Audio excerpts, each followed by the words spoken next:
forte é o nosso Deus. Eu quero abrir com os irmãos no livro de Efésios, capítulo de número 4. Eu vou ler do verso 1 ao verso de número 16. Peço à igreja que faça a leitura junto comigo, e todos acompanham o texto que será explicitado daqui a pouquinho. Efésios 4, 1 a 16. Leiamos. Rogo-vos, pois eu, o prisioneiro no Senhor, que andeis de modo digno da vocação a que fostes chamados, com toda a humildade e mansidão, com longanimidade, suportando-vos uns aos outros em amor, esforçando-vos diligentemente por preservar a unidade do Espírito no vínculo da paz. Há somente um corpo e um Espírito, como também fostes chamados de uma só esperança da vossa vocação. Há um só Senhor, uma só fé e um só batismo, um só Deus e Pai de todos, os quais sobre todos e age por meio de todos e está em todos. E a graça foi concedida a cada um de nós, segundo a proporção do dom de Cristo. Por isso, quando ele subiu às alturas, levou cativo o cativeiro e concedeu dons aos homens. Ora, que quer dizer que subiu, senão que também havia descido até as regiões inferiores da terra? Aquele que desceu é também o mesmo que subiu acima de todos os céus para encher todas as coisas. E ele mesmo concedeu uns para apóstolos, outros para profetas, outros para evangelistas e outros para pastores e mestres, com vistas ao aperfeiçoamento dos santos, para o desempenho do seu serviço, para a edificação do corpo de Cristo, até que todos cheguemos à unidade da fé e do pleno conhecimento do Filho de Deus, à perfeita varonilidade à medida da estatura da plenitude de Cristo, para que não mais sejamos como meninos, agitados de um lado para o outro, levados ao redor por todo vento de doutrina, pela artimanha dos homens, pela astúcia com que induzem ao erro. Mas, seguindo a verdade em amor, cresçamos em tudo naquele que é a cabeça, de quem todo o corpo, bem ajustado e consolidado, pelo auxílio de toda a junta, segundo a justa cooperação de cada parte, efetua o seu próprio aumento para a edificação de si mesmo em amor. Até o verso 16. Senhor Deus nosso Pai, fala ao nosso coração nesta manhã. Ó Deus, ministra a cada um de nós, conforme a graça, a misericórdia, o que o Senhor quer que nós aprendamos nesta manhã. Sensibiliza-nos, ó Deus, diante da Tua palavra, e de verdades tão profundas que transformam as nossas vidas. Em nome de Jesus. Amém. Irmãos, eu não sei se vocês, se alguém aqui tem, a gente fala, né, memória de elefante. Por que se fala que é importante ter uma memória de elefante? Porque o elefante, ele não esquece. Ele não esquece. Ele tem uma facilidade de relembrar lugares onde ele já passou, que tinha água, e viaja a distâncias. Ele se lembra de quem lhe fez algum tipo de maldade ou quem lhe fez algum tipo de bondade. Embora sendo um animal irracional, ele tem uma boa memória. Por isso que a gente fala assim, olha, nós precisamos ter uma memória de elefante. Por que eu estou falando disso? Porque no meu primeiro ano aqui eu falei sobre esse tema que eu vou abordar aqui nesta manhã. Eu gosto muito de ter uma coerência naquilo que eu falo, naquilo que eu ensino para a igreja, e às vezes eu repito, porque a repetição cria reforço, e com reforço tem aprendizagem. Se não fosse assim, Deus teria dito os 10 mandamentos apenas uma vez. Ele disse lá em Êxodo 20, depois repete em Deuteronômio capítulo 5, parte das bem-aventuranças, Mateus capítulo 5, depois Velho Testamento e Novo Testamento, tem várias vezes textos que remontam ao ensino de Jesus ali, aquelas multidões. A repetição, ela é importante, ela cria coerência, ela reforça algum ensino que a gente talvez não esteja bem, né? E às vezes aquele ensino que não foi aprendido de maneira completa, de maneira adequada. Então, nós estaremos falando então aqui sobre o tema as 9 marcas de uma igreja saudável. Marcas de uma igreja saudável dentro de um prisma de um livro de um autor chamado Mark Dever, né? Esteve no encontro da Fiel, ele tem um livro que fala sobre isso, e muitos pastores presbiterianos têm insistido com a igreja acerca de lembrar-se dessas 9 marcas. Eu quero inicialmente fazer uma pergunta para cada um de nós aqui: que papel a igreja representa na sua vida? Que papel a igreja representa na sua vida? Em que lugar está a igreja na sua vida? Certamente, quando nós pudermos responder isso de maneira tranquila, nós vamos ver que a igreja tem um papel fundamental, preponderante na nossa vida como ser humano, né? E certamente aqueles que têm uma vivência desde a infância na igreja sabem o quanto a igreja forja caráter, a igreja trabalha princípios, valores da fé, a igreja sedimenta doutrinas e prega o evangelho que gera a conversão no coração de pessoas.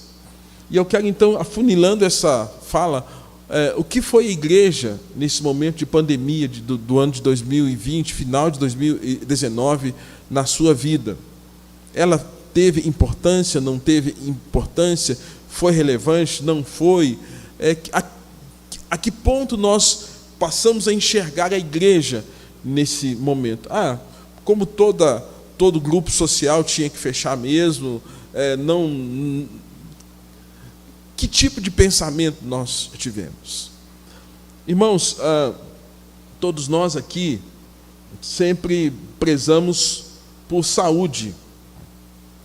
E saúde, entendo eu, passa pelo prisma de uma boa saúde física, implica em alimentação, uma caminhadazinha, exercícios, para a gente ter uma boa saúde física. Uma boa saúde mental implica em filtrarmos aquilo que nós assistimos, as nossas falas, pessoas que às vezes não contribuem em absolutamente nada para o nosso desenvolvimento. Uma boa saúde emocional, ela passa pelo fato de que eu preciso aprender a amar, eu tenho que amar a mim mesmo, eu tenho que saber como é que eu perdoo as pessoas que me ofendem, eu preciso saber que eu não posso guardar rancor, que guardar rancor me traz sofrimento, amargura, né? Quem fica mal sou eu, é você, né? Eu preciso aprender a lidar com alegria, com frustrações. Então, quando nós olhamos para esse aspecto de saúde física, saúde mental, saúde emocional, passa por esses prismas todos. E como é que fica a saúde espiritual? Como é que fica a saúde espiritual? A saúde espiritual de um crente, ou de uma igreja, ela passa pela oração, ela passa pela leitura bíblica, ela passa pelo testemunho, pela evangelização, ela passa pelo ouvir a palavra, porque a fé vem pelo ouvir. Ela passa pelo frequentar reuniões, estudos bíblicos. Ela passa pelo crivo de ler bons livros, né? Bons livros, tem um monte de coisa aí, mas não é tão bom quanto deveria. Então, ler bons livros. Então, passa por tudo isso. E aí, irmãos, nós estamos encerrando um ano muito difícil, talvez nunca experimentado por toda a humanidade depois do período pós-guerra. Tivemos 2 guerras, 1914 a 18, 38 a 42, um pouquinho mais, mas estamos vivendo um período de guerra. E a igreja de Cristo, a igreja militante, ela está no meio disso tudo. Ela não está excluída disso. Jesus não nos tirou daqui, nos colocou hermeticamente num lugar fechado e nos separou disso tudo. A igreja está aqui, nesse contexto. E é nesse aspecto que eu quero relembrar aquilo que nós vimos em 2019, praticamente, uma das primeiras falas minhas aqui à igreja, falando sobre essas 9 marcas. Eu vou citá-las aqui, depois eu vou esmiuçar cada uma delas à medida que a gente for caminhando. Uma das marcas é a pregação expositiva. Pregadores que pregam expositivamente, que abram a Bíblia e preguem a Bíblia, não coisas da cabeça, não coisas histórias, mas a palavra de Deus, ter um ensino bíblico, ter a pregação das boas novas do Evangelho, ter um entendimento bíblico de conversão, lembrando que conversão não é religiosismo. Conversão é mudança de coração, não é o fato de alguém ter nascido e criado na igreja sem ter passado pela transformação ou sem ter um entendimento de que ele faz parte da família, da aliança. Caso contrário, vai ser apenas religiosismo. E passa pelo crivo de uma evangelização bíblica. Eu preciso pregar essas boas novas. Passa pelo entendimento bíblico, o que é membresia de igreja, o que é ser um membro de uma igreja. Passa pelo crivo da disciplina de Deus, e bem como a sujeição daqueles que me lideram, porque toda correção vem para edificar, e vem para corrigir, e vem para me aproximar mais de Deus. Passa pelo interesse, pelo discipulado. Eu sou um discípulo de Cristo, e como discípulo eu preciso desenvolver a minha fé, eu preciso ter crescimento, e passa pela consciência de uma liderança bíblica que presume-se deve ser madura. Então, é nesses aspectos que eu quero que você comece a pensar. Nós estamos fechando 2020, um ano difícil, como disse. Mas o que nos tornará, a partir de 2021, uma igreja saudável? Digo saudável. Não disse igreja perfeita. Saudável. Eu quero introduzir mostrando o seguinte: Jesus falou sobre a saúde do corpo como uma figura do nosso estado espiritual. Quando nós olhamos lá para o livro de Mateus, capítulo 6, peço que a igreja abra o texto, Mateus capítulo 6, verso de número 22 e 23, Jesus fala assim: são os olhos a lâmpada do corpo. Se os teus olhos forem bons, todo o teu corpo será luminoso. Se, porém, os teus olhos forem maus, todo o teu corpo estará em trevas. Portanto, caso a luz que é em ti sejam trevas, grandes trevas serão. Então, Jesus está falando que os olhos são a lâmpada do corpo. Se os nossos olhos forem bons, haverá saúde no corpo. Então, uma referência de Jesus: os olhos são a lâmpada. Ele disse que os sãos não precisam de médico, e sim os doentes. Lucas capítulo 5, verso 31. E, irmãos, a igreja, a gente tinha que mudar o nome aqui de eclesia para hospital eclesia. Porque a igreja é um grande hospital. É um grande hospital. Eu tenho dúvidas de que alguém que vá no hospital encontre todos os pacientes em plena condição de saúde. Paciente que está em plena condição de saúde, o que o hospital faz? Manda embora. E na igreja a gente nunca vai ser mandado embora, porque a gente está sempre carecendo de saúde espiritual. E aí Jesus fala assim: eu vim não para quem acha que está bom, que não precisa de mim, mas eu vim para aqueles que se veem como gente doente, gente que carece de cura física, cura emocional, cura relacional, cura espiritual. Eu vim para esses, porque quem acha que não precisa de mim não vai buscar médico. Ele fala que ele se apresenta como médico, né? Jesus trouxe saúde no corpo das pessoas para salientar a saúde que ele oferecia para a alma.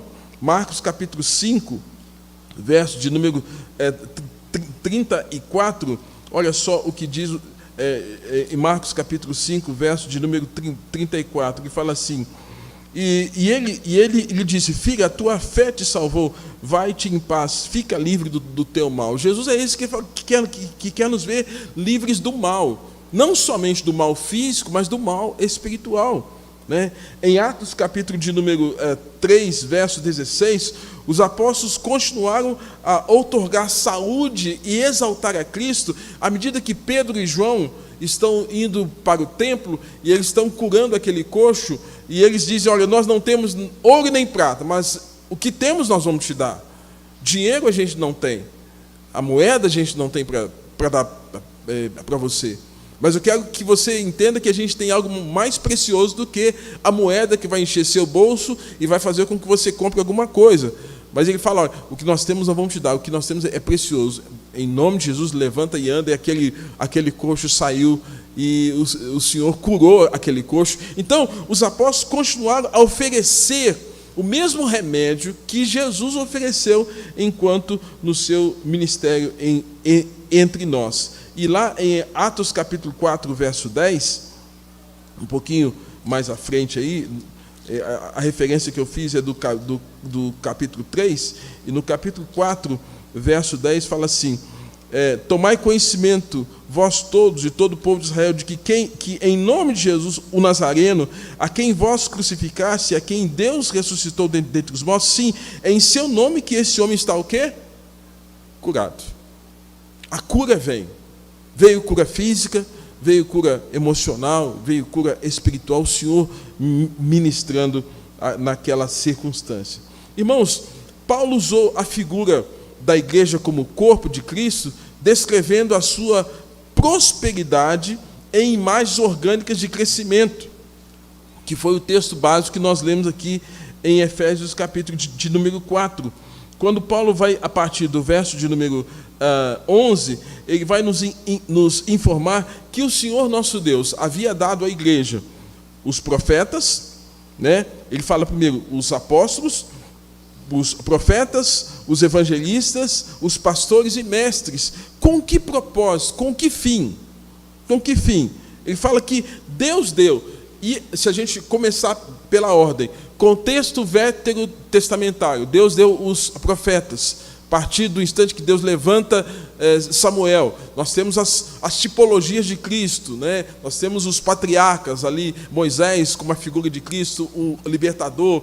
Nós temos Abraão, o pai da fé. Nós temos a figura então de Samuel como esse que Deus levanta como o primeiro profeta.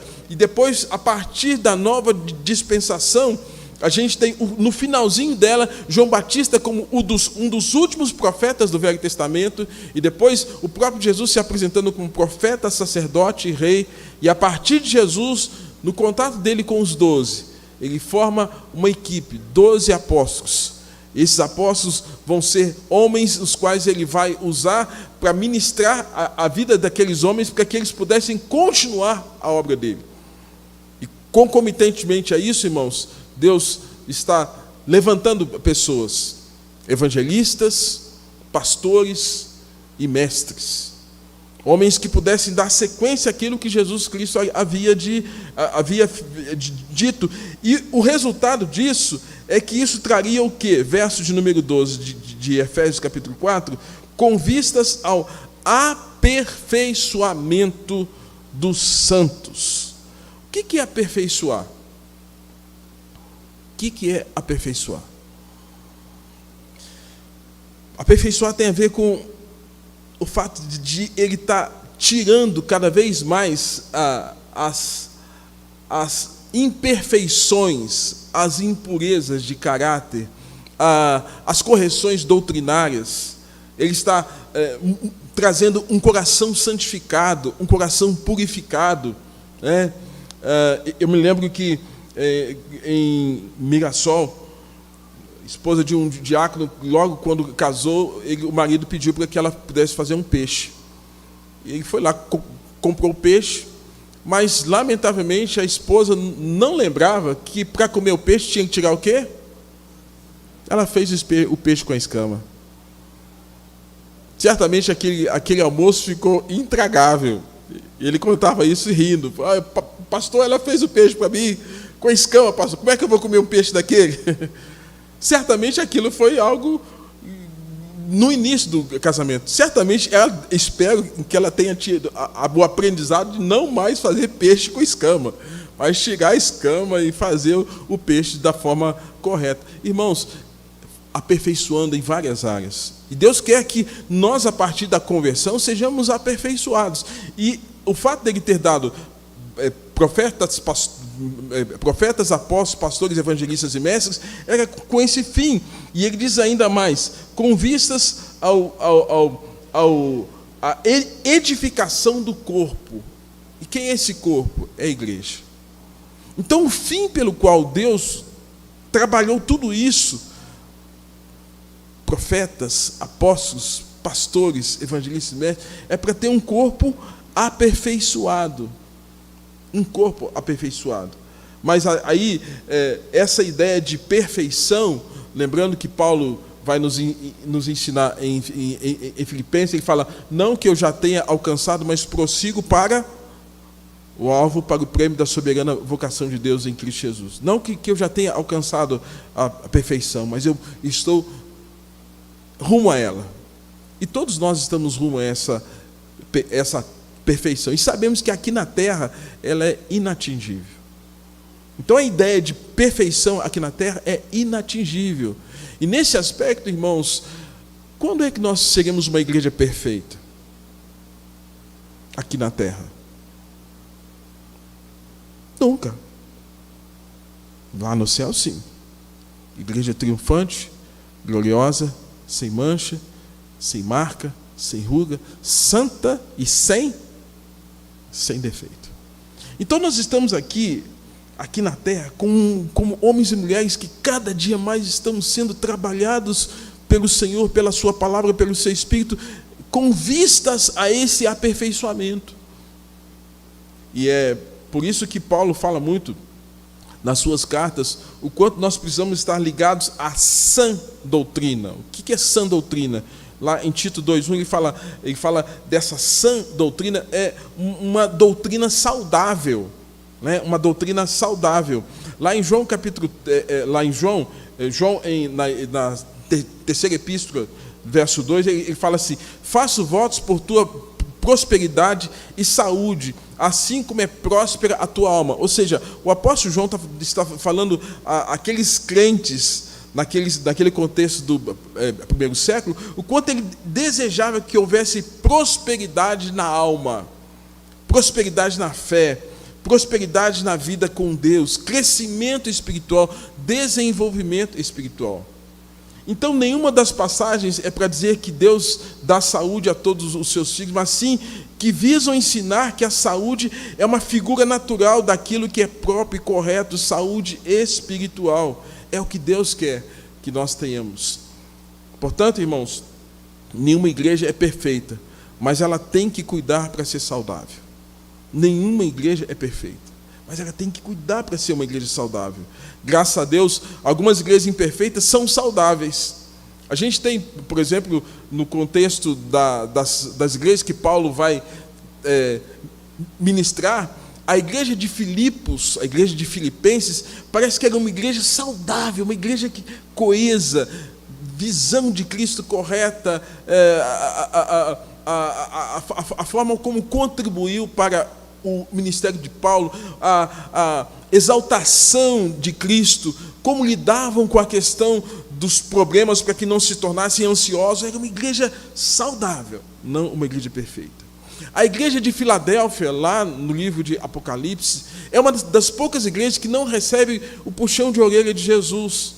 Das 7 igrejas, ela é encorajada ao amor, à fraternidade, uma igreja saudável, não perfeita. A igreja de Tessalônica, outra também, uma igreja firme, que os crentes desenvolviam na fé, no amor, na constância, no zelo, no testemunho, uma igreja saudável.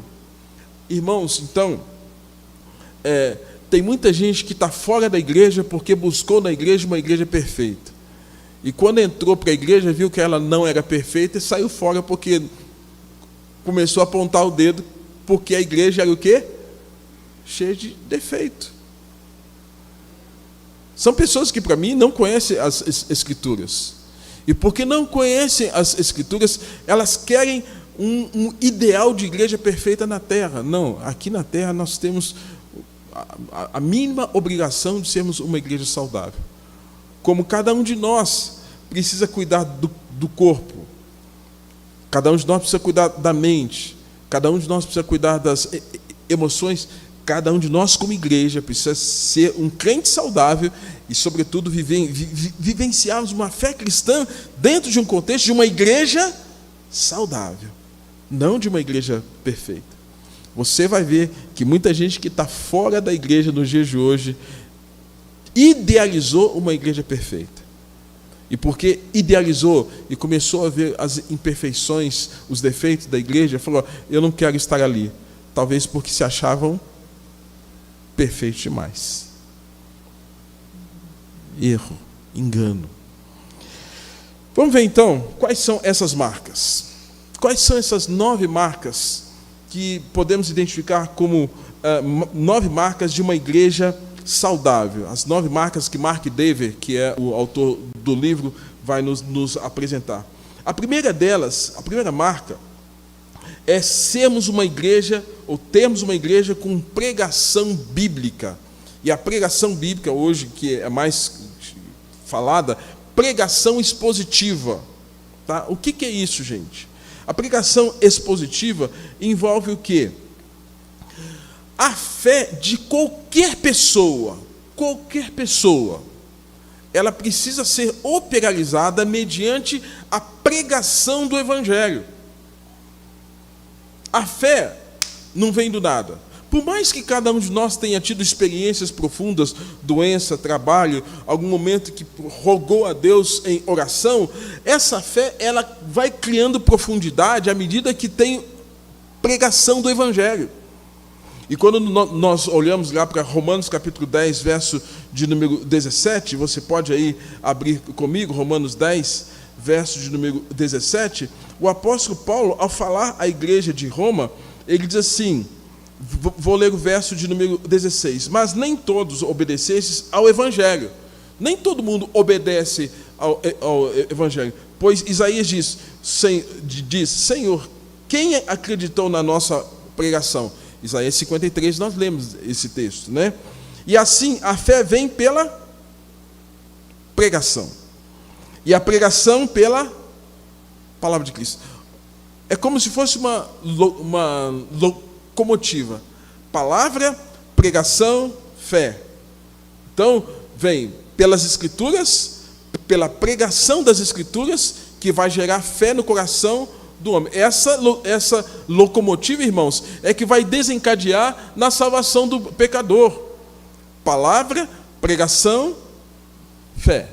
Palavra, pregação, fé. Palavra, pregação. Quem ouve a palavra, essa palavra pregada vai gerar fé, vai gerar crescimento, vai gerar desenvolvimento espiritual, vai gerar quebrantamento, vai gerar confrontação, vai gerar consolação e gera fé.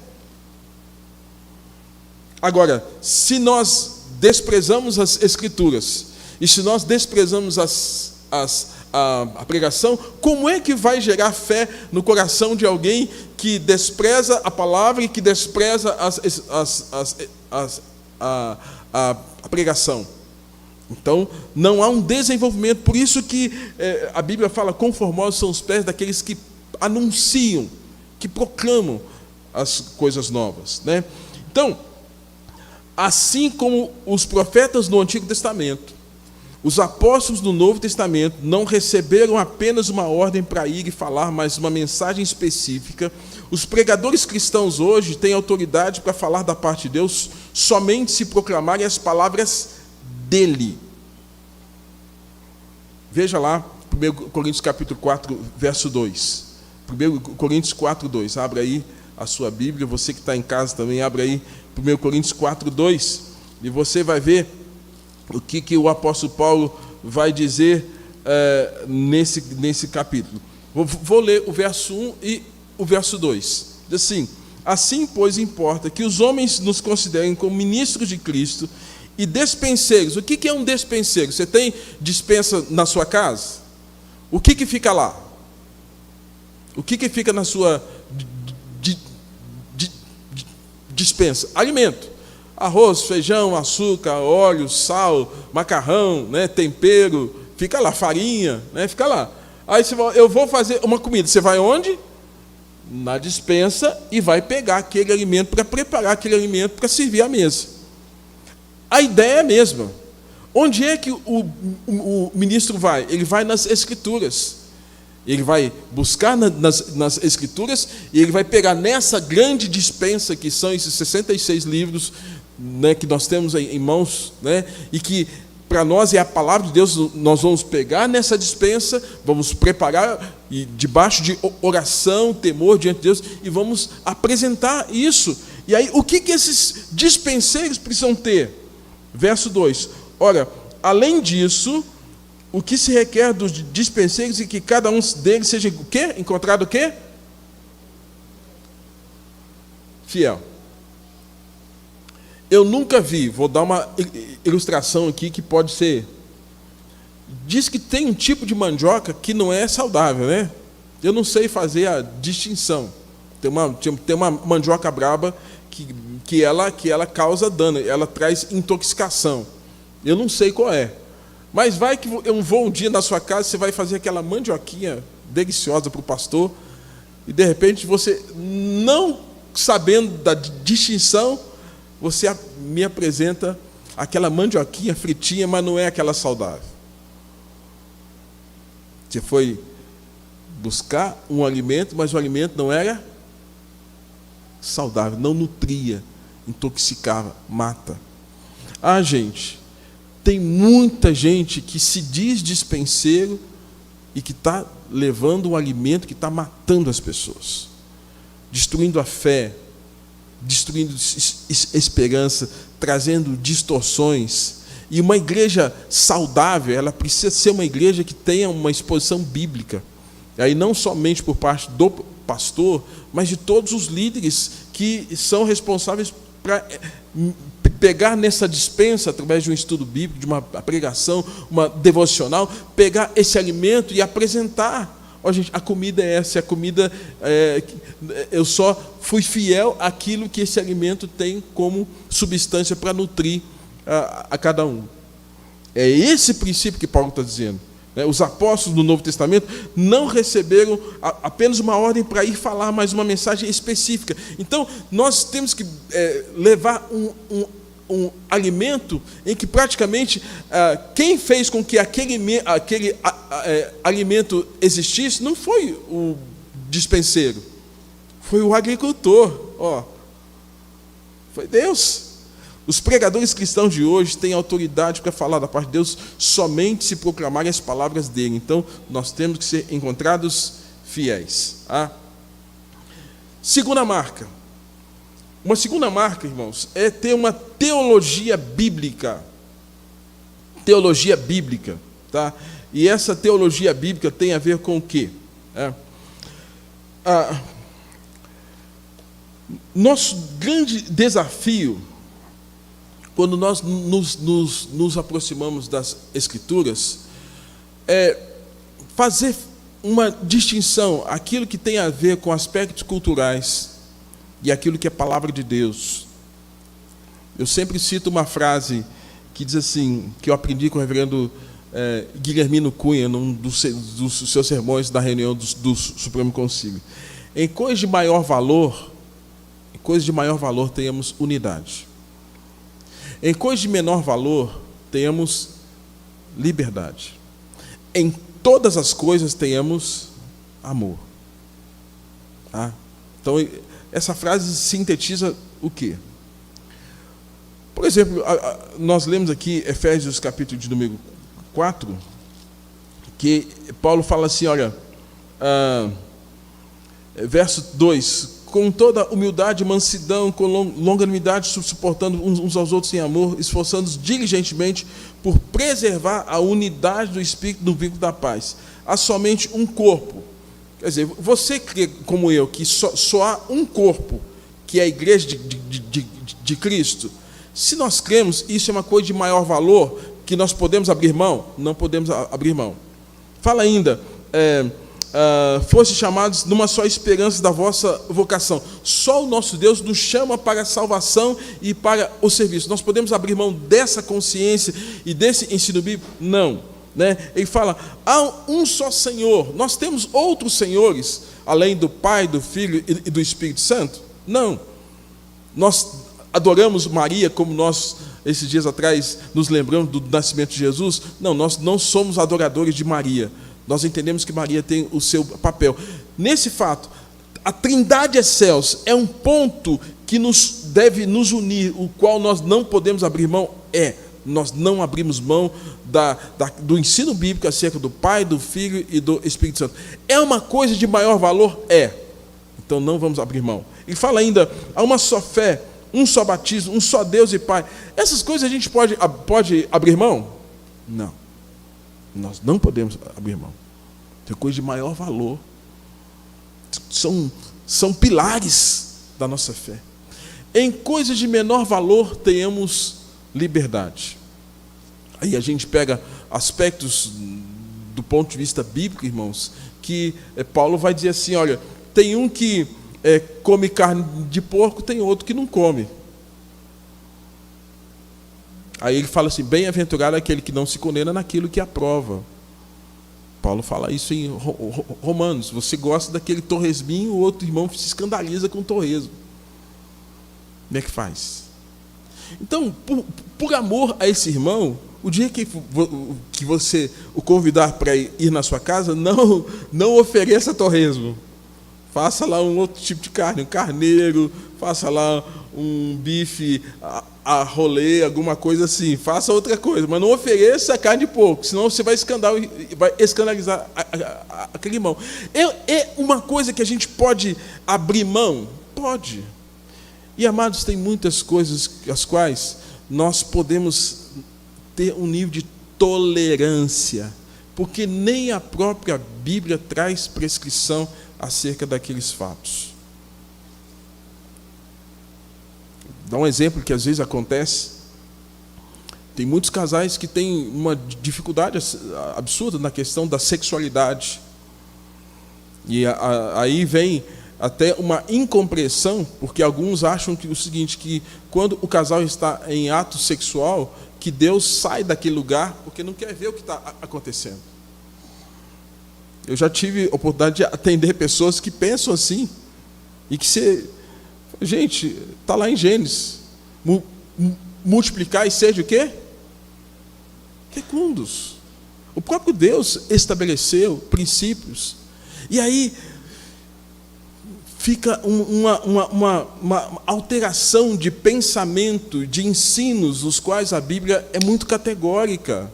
E Paulo vai falar depois lá, a igreja de Corinto, que a única situação a qual o casal precisa estar atento, né, é acerca da atividade sexual. Não vos priveis um ao outro, salvo por mútuo consentimento.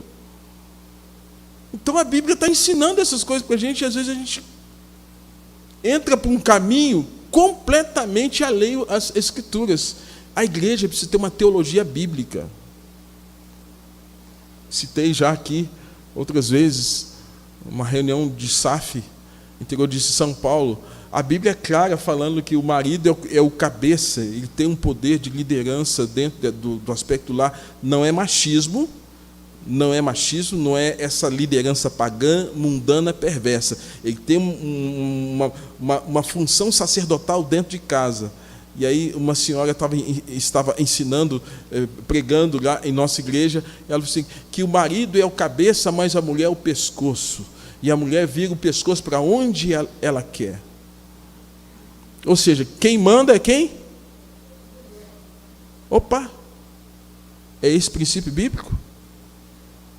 E aí, gente, distorce as Escrituras, aí você vai ver que o casamento está dando errado, porque a teologia do casamento está errada, porque os princípios do casamento está errado. Nem o marido assume o seu papel sacerdotal, nem a mulher ocupa esse papel de ser cuidada, de ser auxiliadora idônea. E não tendo essa teologia na família, a igreja vai sofrer. Porque aí a igreja vai ter o quê? A figura dessa mulher com uma liderança muito mais preponderante, muito mais evidente do que a dos homens. E, lamentavelmente, irmãos, nesses 30 anos de pastorado que eu estou vendo, é exatamente isso. Uma teologia equivocada dentro das nossas igrejas, porque os homens estão saindo do seu papel de liderança, papel sacerdotal. São os pastores, são aqueles que ministram para a esposa, para os filhos, que cuidam do aspecto emocional e espiritual. Você é o Jesus da sua casa, meu irmão. E o que acontece? Os homens estão falando, opa, deixa tudo na mão de quem? Teologia errada. E aí, voltando aqui para o texto, Temos que apreciar o caráter saudável, particularmente em nossa compreensão do Deus bíblico e dos seus caminhos para conosco. Lá no livro de Tito, capítulo 3, de Timóteo, capítulo 3, eu acho que eu errei aqui, deixa eu ver aqui. Timóteo, capítulo 3. Peguei aqui o texto errado, irmãos. Não, é 3 a 7, que fala assim: quando estava de viagem rumo da Macedônia, te roguei permanecesse ainda em Éfeso, para admoestares a certas pessoas, a fim de que não ensinem outra doutrina. Então, Paulo está falando aqui que havia uma distorção bíblica e doutrinária dentro desse contexto da igreja de Éfeso. Nem se ocupem com fábulas, genealogias sem fim, que antes promovem discussões do que o serviço de Deus na fé. Ora, o intuito da presente administração visa o amor que procede de coração puro e consciência boa, de fé sem fingimento. Ou seja, Paulo está dizendo que Timóteo tinha que orientar dentro do contexto de Éfeso, porque havia ali questões de fábulas. Fábulas são histórias que não têm princípio moral nenhum, são historinhas, discussões por genealogia, discussões, ou seja, ele chama de loquacidade frívola. O que é loquacidade? Você já viu a expressão mexeriqueiro? O que é um mexeriqueiro? É um fofoqueiro. Ele fala: gente, nós estamos deixando com que a palavra de Deus seja sufocada por fábulas, genealogias e loquacidade, fofoca. Então, ao mesmo tempo, ele está dizendo lá em Tito 1,13: guarda com fé e amor em Cristo Jesus o modelo da sã doutrina que você ouviu de mim. Paulo está dizendo: Timóteo, guarda a palavra, aquilo que é saudável, né? E esse é um dos pontos, irmãos, acerca de uma igreja saudável. O primeiro deles é uma pregação bíblica expositiva. Segundo, uma teologia bíblica. Terceiro, a marca do evangelho. O que é evangelho? A palavra evangelho significa boas novas, boas notícias. Boas novas, boas notícias, referindo-se a quem? Jesus. Então, todo o evangelho, irmãos, ele tem que afunilar na pessoa de Jesus. O Velho Testamento, o Novo Testamento tem que afunilar em Jesus. Aí sabe o que está acontecendo? Já ouviu aquela expressão telefone sem fio? Começa aqui no Neemias, fala uma frase para ele, aí roda. Quando chegar aqui na Dona Bete, a frase vai estar totalmente distorcida. Porque às vezes aquilo que você escutou e vai reproduzir não está correto em relação à informação de origem. Quando a gente brinca de telefone sem fio, a gente vê como as notícias vão chegar no ponto final completamente distorcida. Gente, a notícia que não pode ser distorcida é que Jesus é Senhor e Salvador de tudo e todos, que impérios e soberanias, reinos, estão todos debaixo da autoridade de Jesus, que Jesus é Senhor da vida, é Senhor, inclusive daquele que desceu ao Hades, ao inferno, para pregar os espíritos em prisão. Jesus é o Senhor.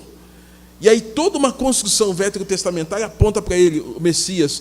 Todo o ensino embasado através da didaquê, ensino dos apóstolos, que perpassa pelas igrejas, perpassa pelo primeiro século, segundo século. No terceiro século, os ensinos de Jesus haviam sido distorcidos. Como nessa brincadeira do telefone sem fio, o tempo passou, terceiro século e meio, por aí, a igreja romana distorceu completamente os ensinos de Jesus.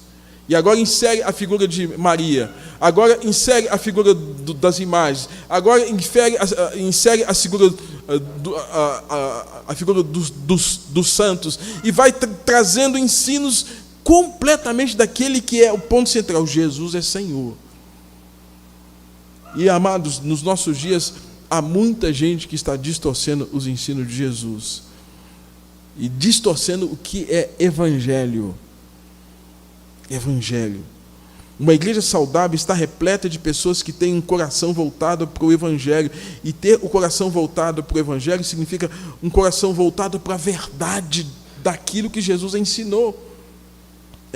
Então, para a apresentação de Deus a respeito dele mesmo, para a nossa necessidade, para a provisão de Cristo e para a nossa responsabilidade. Ou seja, a igreja ela tem que entender o seguinte: nós estamos pautados no evangelho. Paulo fala, Romanos 1, 16, 17, porque o evangelho é o poder de Deus. Nosso grande perigo é juntar o evangelho com as nossas ideias. Essas ideias, o nome que a gente usa para falar disso é a expressão idiosincrasia. O que é isso? Você se lembra que no Novo Testamento Jesus fala assim, olha, os antigos disseram isso.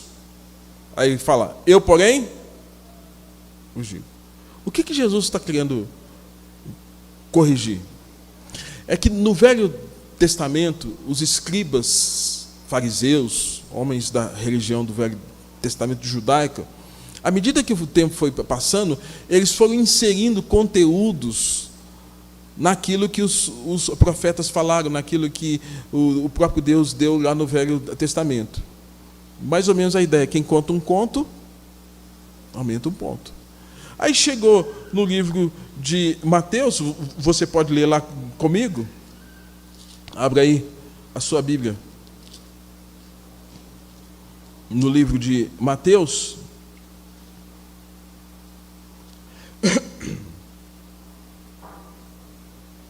Mateus, capítulo de número 5, a partir do verso de número 21, Jesus está trazendo uma correção, porque ele fala assim, olha, eu vou ler apenas algumas expressões, tá? Verso 21. Ouviste o que foi dito ao quem? Aos antigos. Não matarás, e quem matar estará sujeito a julgamento. Aí o que ele fala?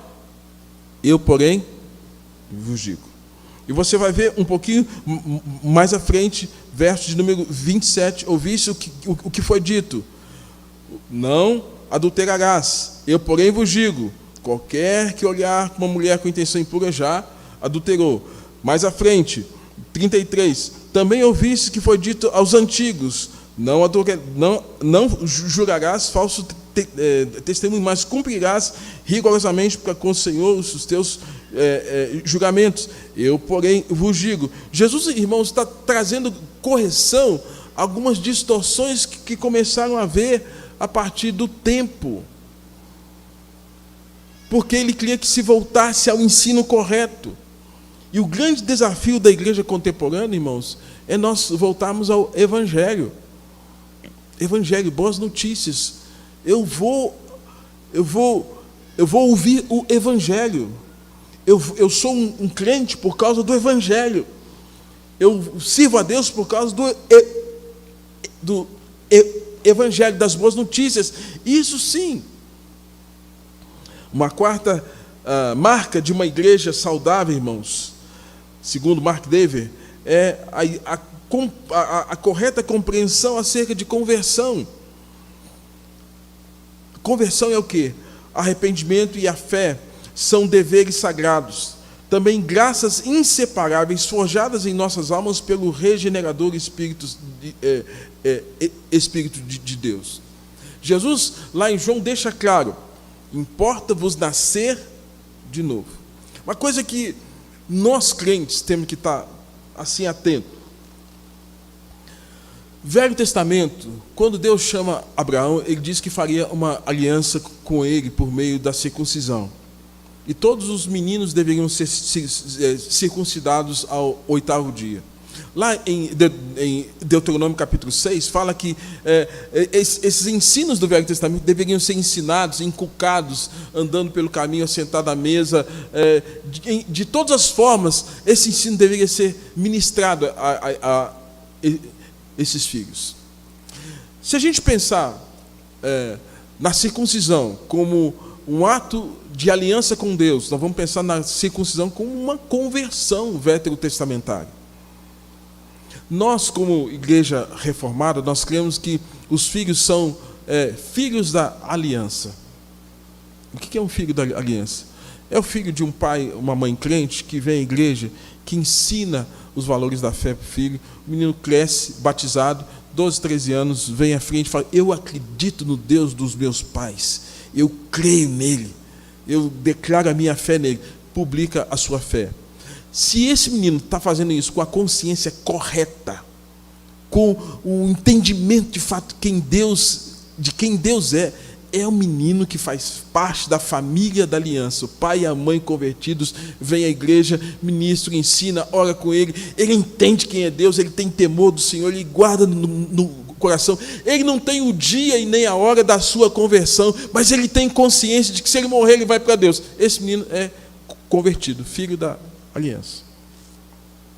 Porém, se essa criança, a despeito de ter sido batizada na infância, não tem essa convicção, ele vai passar o tempo, e a gente tem aqui, dentro de um contexto da nossa igreja, com 18 anos, se ele não publica a sua declaração de fé, ele é excluído, porque ele sai do rol de membros menor e vai para o rol de membros maiores.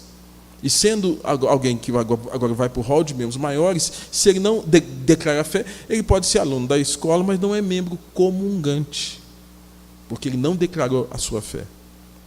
Pode ser, por exemplo, eu mesmo, eu fiz a minha pública profissão de fé com 12 anos, mas eu ainda não tinha uma convicção de salvação. Com 15 anos que veio. Tem gente que às vezes, de fato, vem, batismo, a consciência, não tem o dia, mas eu tive meu dia. Mas alguns não têm. Mas esse ensinamento, irmãos, faz com que esse indivíduo ele passe a ter a consciência de quem é Deus, regeneração, fé. E é exatamente nesse aspecto que nós temos que começar a fazer a distinção, porque pode ser que algumas pessoas que passaram por isso nunca passaram pela conversão, nunca passaram pelo novo nascimento, embora estejam na igreja, porque não receberam esse evangelho, não passaram por essa conversão genuína. E por isso, irmãos, que às vezes nós temos que pregar para quem está dentro da igreja, porque pode ser que tenha muita gente dentro da igreja que não se converteu e precisa passar pelo novo nascimento, né? O qual há uma profundidade da ação do Espírito Santo, convencendo do pecado, da justiça e do juízo.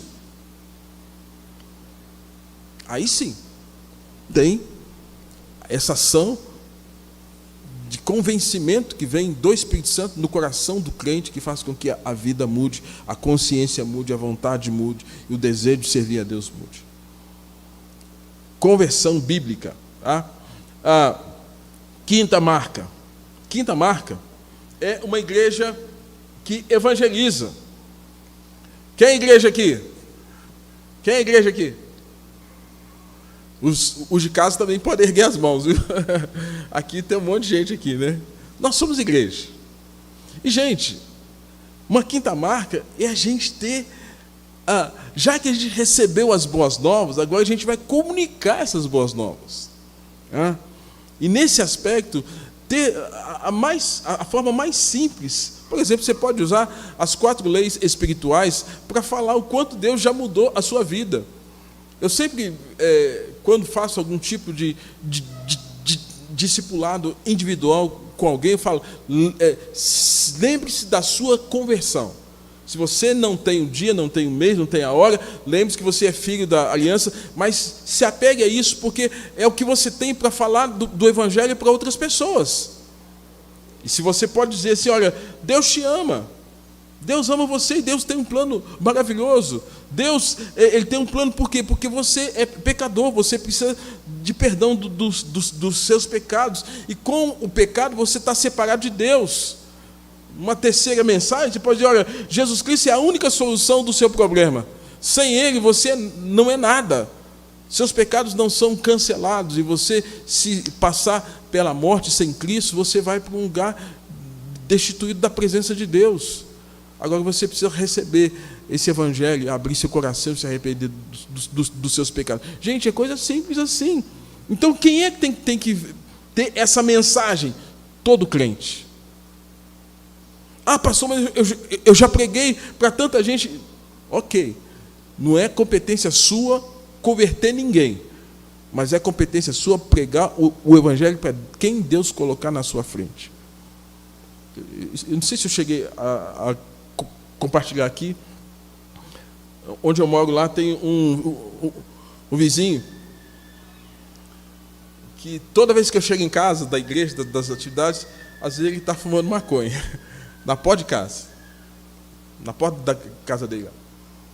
Aí esses dias eu vim aqui no Vale à tarde fazer visita para a Suécia, para a Geralda, para as irmãs ali. Aí fui lá, depois estava indo embora, aí vi ele aqui perto. Aí vi ele lá perto, aqui na região do Vale, buzinei, ele tomou um susto assim, tal. Aí eu falei assim, vem cá, estava chovendo, pus ele dentro do carro, vamos embora comigo. Aí foi embora. Aí eu falei, aí que a gente teve condições de conversar, a única conversa que eu tive com ele. Aí ele falou assim, você faz o quê? Eu falei assim, eu sou pastor, mas também tenho a formação como psicólogo e a igreja que eu pastorei aqui no Vale, tal. E você? Eu mexo com não sei o quê. Falou lá. Aí eu falei, então tá bom. Rapaz, que bom. Eu já fui de igreja.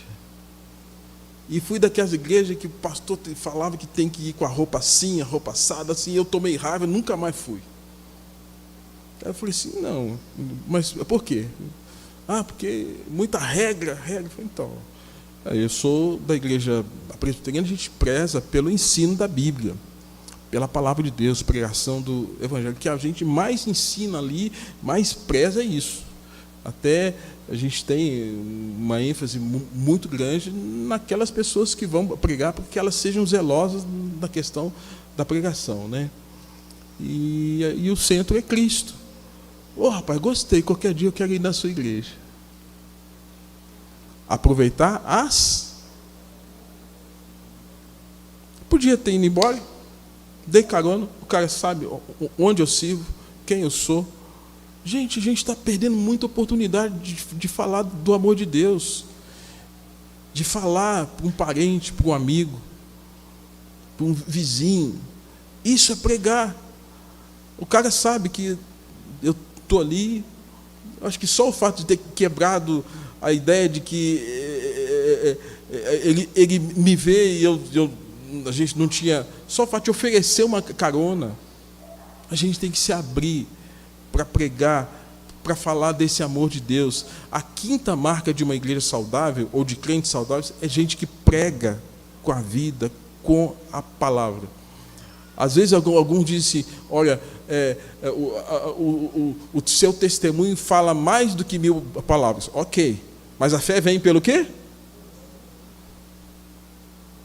Então a gente acha que a gente mudinho, crente mudinho, não fala, mas todo mundo sabe que eu sou crente, que eu levo a Bíblia na mão. Gente, as pessoas precisam ouvir. Oração, uma palavra de esperança, de amor, de paz. A gente precisa abrir a boca para falar desse evangelho. Biblicamente, evangelismo é apresentar abertamente as boas novas, confiado em Deus, na conversão das pessoas. É uma semente que você vai lançar, que você não sabe o que vai acontecer, que tipo de terreno é aquele. E quando a gente lança essa palavra, lança essa semente, irmão, se cair numa boa terra, um dia alguém falou, puxa vida, um dia alguém falou de Jesus para mim, orou por mim, me mostrou o caminho da salvação. Seguindo aqui em frente, sexta marca, membresia bíblica. A prática da membresia bíblica de igreja entre cristãos desenvolveu-se como uma tentativa para nos ajudar a perceber um ao outro em responsabilidade, em amor. Livro de Efésios, capítulo 4, o texto que nós lemos aqui, ele fala isso. Ele fala acerca de nós termos um corpo ajustado, consolidado, né, para que não mais sejamos como meninos agitados de um lado para o outro, levados ao redor por todo o vento de doutrina, pela artimanha dos homens que induzem ao erro, mas seguindo a verdade em amor, cresçamos em tudo naquele que é cabeça. Uma igreja saudável, ela está olhando para Jesus. E vai acontecer que os seguidores de Jesus, em alguns momentos, vão errar. Como Pedro errou. Como Tiago e João erraram. Como Tomé descreu. Jesus é Jesus, mas os seguidores de Jesus são falhos. E esses seguidores de Jesus, agora, precisam voltar os olhos para Ele. Para que, olhando firmemente para Ele, se Jesus, que é o autor e consumador da fé, eles possam continuar caminhando. Então, uma membresia bíblica, ela é aquela membresia que olha para Jesus, que olha para o Senhor. E aí, essa membresia bíblica junta vai desfrutar daquilo que os Salmos de número 133 diz: como é bom e agradável viver unidos os irmãos. Ou como Hebreus 10, 25 fala, olha, é importante estarmos nos congregando, como é costume de alguns, estar juntos, para que nós estejamos fortalecendo a nossa fé. Algo que eu disse domingo passado ou retrasado: toda vez que há uma referência acerca da ação do Espírito Santo na vida da igreja, nunca é na primeira pessoa do singular. Eu. É sempre na terceira pessoa do plural. Enchei-vos, renovai-vos, revesti-vos. Significa que é mais de um. Aí tem gente que fala: eu quero viver a minha vida cristã onde? Separado. Em casa. Só na virtualidade. O virtual, irmãos, veio atender uma demanda. Isso não é para ser a regra. Tem gente que está fazendo da virtualidade a regra. A virtualidade é uma exceção. É uma exceção, uma circunstância que aconteceu. Nos Estados Unidos já tem igreja que, por conta das restrições, visto que eles não estão podendo nem se reunir em templos, eles estão se reunindo escondido do governo. Porque eles veem a necessidade de reunir como igreja. E a igreja não é o prédio. A igreja são as pessoas. A sétima marca aqui, antes da gente estar encerrando, é a marca da disciplina bíblica. Disciplina eclesiástica. Disciplina é simplesmente obediência a Deus e uma simples confissão de que nós precisamos da ajuda dele. Vários textos aí que você pode conferir depois. E essa disciplina bíblica implica no seguinte: que Deus é Pai que disciplina aos filhos a quem Ele ama. Às vezes a disciplina vai ser pessoal. Vai ser o crente que Deus vai permitir com que ele passe por provações, tribulações mais intensas para aperfeiçoar, para purificá-lo. Às vezes pode ser uma família. Às vezes a disciplina pode ser com uma nação. A gente viu Velho Testamento, várias nações sendo corrigidas pelo Senhor. Ai de ti, Tiro, ai de ti, Sidom, ai de ti, Corazim. Disciplina de Deus. E às vezes a disciplina vai ser ministrada através da liderança bíblica, da liderança eclesiástica. E aí, irmãos, para que nós estejamos entendendo isso, tem todos os passos necessários para a gente pensar em como Deus trata a questão da disciplina da igreja. Do ponto de vista individual, Mateus 18, verso 15 ao verso 17, diz assim: ora, se teu irmão pecar contra ti, vai e repreende entre ti e ele só. Se te ouvir, ganhaste o irmão, mas se não te ouvir, leva ainda contigo 2, já um outro passo, para que pela boca de 2 testemunhas toda palavra seja confirmada. E se não as escutar, diz à igreja, 3º passo. E se também não escutar a primeira, considera como gentil, 4º passo. Não quer ouvir alguém, não quer ouvir um irmão com mais 2, não quer ouvir a liderança da igreja, não quer ouvir, tratar como publicano, como gentil. E tratar como publicano gentil é tratar como alguém que não conhece o evangelho, não se converteu. Em Lucas capítulo de número 17, 3, 4, Paulo fala assim: se teu irmão, Jesus fala, se teu irmão pecar, repreenda-o, e se ele arrepender, perdoe. Você ganhou aquele irmão. Se pecar contra vocês 70 vezes 7, ou 7 vezes, assim também deve ser o perdão ministrado a ele. Agora, irmãos, é fato que Jesus, quando falou acerca da parábola do joio e do trigo, a grande referência, o joio, irmãos, do joio, é o mundo. A grande referência do joio é o mundo. É o mundo que está aí. Tá? Agora, Paulo, quando vai ensinar acerca dessa questão do reino de Deus, ele fala assim em Romanos capítulo 16, versos 17 a 20.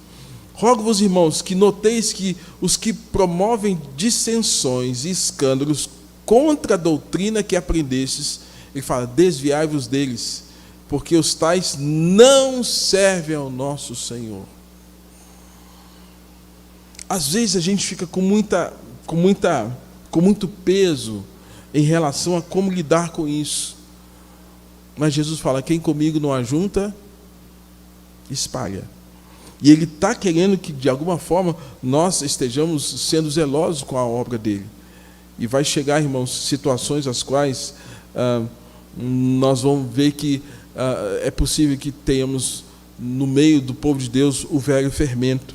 Em 1 Coríntios capítulo 5, versos 7 e 8, o Senhor Jesus fala assim, lançai fora o velho fermento, para que sejais nova massa, como sois de fato, sem fermento, pois também Cristo é o vosso Cordeiro Pascal, foi imolado, por isso celebremos a festa.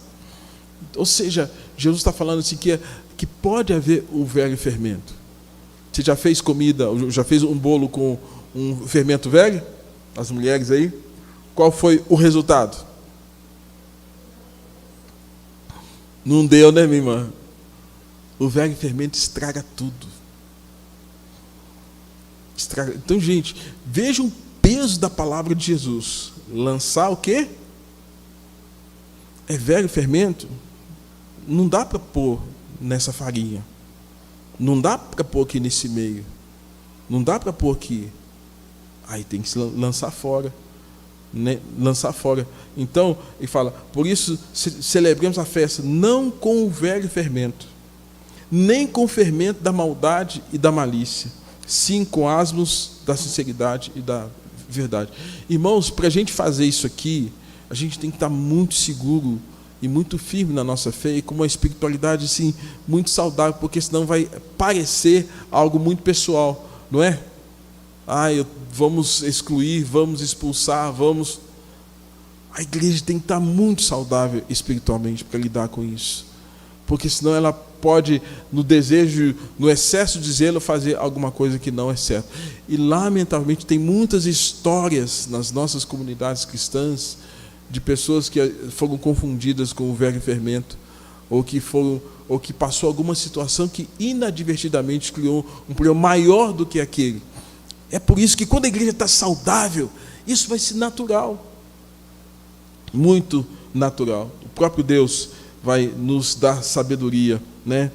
Ou então, situações de ensinos heréticos que às vezes vêm no meio do povo de Deus, esse velho fermento, podem ser doutrinas erradas, fermento de comportamento pecaminoso que leveda toda a massa. A oitava marca, irmãos, é a marca do discipulado. Discipulado. Mateus capítulo 28, 18 a 20, Jesus fala acerca de fazer discípulo de todas as nações. Sem discipulado não há maturidade e crescimento adequado por parte dos membros da igreja. Algumas pessoas pensam que alguém pode ser um bebê em Cristo a vida inteira. Tem gente que fala, nossa, eu sou crente, mas sou um bebezinho. Não, você precisa passar pelo desenvolvimento, você precisa crescer espiritualmente e ter maturidade cristã, maturidade espiritual, porque é isso que Deus espera de cada um de nós. Não sejamos bebês a vida toda, mas haja um desenvolvimento. O crescimento é visto como um item opcional, reservado para discípulos particularmente zelosos. Irmãos, o Senhor quer que nós sejamos crentes que desenvolvam na fé cristã. Eu vou partir para o nono e último ponto. A nona marca aqui é sermos uma igreja com uma liderança bíblica. Então, eu vou ler aqui esse slide. Que tipo de liderança uma igreja saudável possui? Uma congregação comprometida com Cristo, preparada para servir. Lembrando do Salmo 100, né? Celebrai com júbilo ao Senhor todas as terras, servir ao Senhor com alegria. Então, um pastor que é fiel na pregação da palavra de Deus, ele precisa estar atento àquilo que 1 Timóteo capítulo 4, 6 a 16 diz: dedica-te plenamente ao cumprimento dessas responsabilidades, para que todos possam testemunhar o teu progresso. Tem cuidado de ti mesmo e do teu ensino, preserva nesses deveres, pois agindo assim salvarás a ti, a tua própria vida, quanto a todos que te ouvirem. Então, por parte, eu vou falar, nós pastores, aqueles que são pastores como eu, precisamos estar atentos a isso. Por parte dos presbíteros, que se esmerem como auxiliares no pastoreio da igreja e administração. 1 Timóteo fala: aquele que for irrepreensível, marido de uma só mulher, que tenha filhos fiéis, que não possam ser acusados de dissolução, nem serem desobedientes. Ou seja, líderes comprometidos. Os diáconos, que são modelos zelosos da vida e no serviço, nos assuntos da igreja, esses precisam ter esse modelo de Atos, capítulo de número 6. E aí, os ministérios e colíderes cientes da visão qual Deus deu para essa liderança estar agindo.